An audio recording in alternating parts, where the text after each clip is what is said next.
আসসালামু আলাইকুম viewers, welcome to momos kitchen. আমার আজকের রেসিপিতে থাকছে টক ঝাল মিষ্টি কাঁচা আমের আচার তৈরি। এখন বাজারে প্রচুর পরিমাণের কাঁচা আম পাওয়া যাচ্ছে, তাই এখনই আপনারা কাঁচা আমের আচার তৈরি করে নিতে পারেন। এই আমের আচারটা আপনারা পোলাও, খিচুড়ি, সাদা ভাত, এমনকি এমনিও খেতে পারেন। চেষ্টা করেছি সহজভাবে রেসিপিটি শেয়ার করতে, আশা করছি আপনাদের ভালো লাগবে। এখানে আমি বড় সাইজের 5টি কাঁচা আম নিয়েছি। এগুলোকে ধুয়ে পানিটা মুছে তারপর ছোট ছোট টুকরো করে নিয়েছি। চুলায় একটি প্যানে নিয়ে নিলাম 1 টেবিল চামচ পরিমাণ পাঁচফোড়ন, 1/2 টেবিল চামচ পরিমাণ গোটা ধনিয়া, আর দিয়ে দিলাম 1/2 টেবিল চামচ পরিমাণ মৌরি। 1 টুকরা দারুচিনিকে ছোট ছোট টুকরো করে নিয়েছি, আর 5-6টি দিয়ে দিলাম এলাচ, দিয়ে দিলাম 7-8টির মতো লবঙ্গ, দিয়ে দিলাম 5-6টি শুকনো মরিচ। এই মশলাগুলোকে আমি অল্প আঁচে মুচমুচে করে ভেজে নিচ্ছি। মশলাগুলো ঠান্ডা করে আমি গুঁড়ো করে নিয়েছি। মশলাটা একদম মিহি গুঁড়ো করা যাবে না, কিছুটা দানাদার অবস্থায় গুঁড়ো করে নিতে হবে।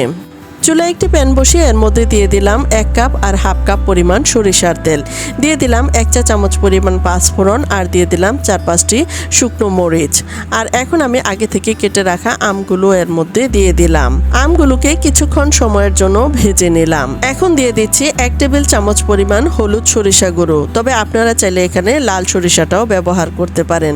দিয়ে দিলাম 1 চা চামচ পরিমাণ আদা পেস্ট, দিয়ে দিলাম 1 চা চামচ পরিমাণ রসুন পেস্ট। এই মশলাগুলো দিয়ে আবারও কিছুক্ষণ ভেজে নিলাম। দিয়ে দিলাম হলুদের গুঁড়া 1/2 চা চামচ পরিমাণ, আর মরিচের গুঁড়ো দিয়ে দিলাম 1 চা চামচ পরিমাণ। মশলাগুলো দিয়ে আবারও আমি 4-5 মিনিট সময়ের মতো ভেজে নিলাম। আচারের সব সরঞ্জাম রেডি করে আচারটা তৈরি করতে কিন্তু খুব বেশি সময় লাগে না। এখন দিয়ে দিচ্ছি স্বাদমতো লবণ, আর দিয়ে দিচ্ছি 7-8 কোয়া রসুন। আচারের এই রসুনটা খেতে কিন্তু খুবই ভালো লাগে। আবারও কিছুক্ষণ সময়ের জন্য ভেজে নিলাম।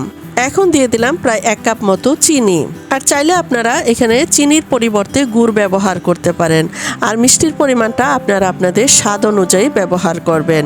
চিনিটা গলে এর মধ্যে অনেকটাই পানি উঠে গেছে, আর এই পানিটা কিন্তু খুব ভালোভাবে শুকিয়ে নিতে হবে।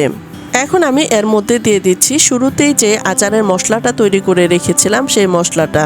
আচারের এই মশলাটা ব্যবহার করার সাথে সাথে এর মধ্যে যে সুন্দর একটি স্মেল চলে এসেছে, পুরো বাড়ি যেন আচারের গ্রানে মোমো করছে। আর এই মশলাটা ব্যবহার করার সাথে সাথে আচারের লুকটাও কিন্তু চেঞ্জ হয়ে গেছে। আচারটাকে আমি আরও কিছুক্ষণ সময়ের জন্য জাল করে নিচ্ছি। আর লবণের পরিমাণটা আবারও আপনারা চেক করে নেবেন, আর লবণটা ঠিকঠাক মতো না হলে কিন্তু আচারটা খেতে ভালো লাগবে না। আর আমি লবণটা চেক করে এখানে আমি সামান্য পরিমাণ বিট লবণ দিয়ে দিচ্ছি। আমি কিন্তু আচার তৈরির একেবারেই শেষ পর্যায়ে চলে এসেছি। আচারটাকে দীর্ঘদিন ভালো রাখার জন্য সিরকা ব্যবহার করতে পারেন। এখন দিয়ে দিচ্ছি হোয়াইট ভিনেগার বা সিরকা। এখানে আমি 1/4 কাপ পরিমাণ সিরকা ব্যবহার করেছি। আচারটা দেখেই বোঝা যাচ্ছে এটা কতটা লোভনীয় হয়েছে। টক ঝাল মিষ্টি এই আমের আচারটা খেতে কিন্তু অনেক বেশি সুস্বাদু হয়। এই আচারটা খেতে কিন্তু অনেক মজাদার হয়েছে। আপনারা বলবেন যে এটা আমি তৈরি করেছি, আমি খেয়েছি, তাই আমি মজাদার বলছি। সত্যি কথা বলতে অনেক কিছু দেখেই বোঝা যায় যে এটা খেতে কতটা লোভনীয় হতে পারে। আমি বলবো এই আচারটা একবার হলেও তৈরি করে খান, তাহলে বুঝতে পারবেন এটা কতটা মুখরোচক হয়। ভেজা চামচ দিয়ে কখনোই আচার উঠাবেন না। সম্ভব হলে মাঝে মধ্যে রোদ্রে দেওয়ার চেষ্টা করবেন, তা না হলে নর্মাল ফ্রিজে রেখে সারা বছর জুড়ে সংরক্ষণ করে রাখতে পারবেন।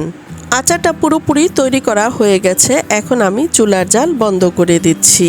এখন আমি আচারটাকে পরিবেশন করে দেখাচ্ছি। আচারটা চুলা থেকে নামিয়ে পুরোপুরি ঠান্ডা করে কাচের বয়মে সংরক্ষণ করে নিতে পারেন। রেসিপিটি ভালো লাগলে ভিডিওটি শেয়ার করে রাখবেন, প্রয়োজন মতো দেখে নিতে পারবেন। আবারও দেখা হবে নতুন কোনো ভিডিওতে। আজ এ পর্যন্তই, আল্লাহ হাফেজ।